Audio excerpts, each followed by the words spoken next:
এমন জায়গায় বল দাও যাতে প্লেয়ারের বল নিতে কোনো অসুবিধা না হয়, বল রিসিভ করতে জানে কোনো অসুবিধা না হয়। শুধু পাসিং দিলে হবে না, তোমার প্লেয়ারের অ্যাডভান্টেজে বল দাও। প্লেয়ারের মুভমেন্টটা দেখো বল দেওয়ার আগে।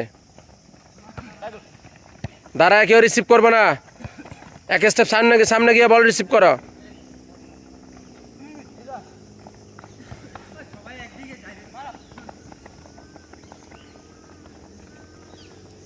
বল দেওয়ার আগে প্লেয়ারের মুভমেন্ট আগে জাস্ট করো, তারপরে বল দিবা।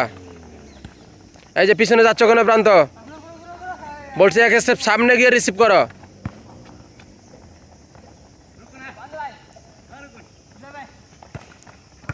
প্লেয়ারের অ্যাডভান্টেজ বল দাও যাতে প্লেয়ার বল রিসিভ করতে পারে।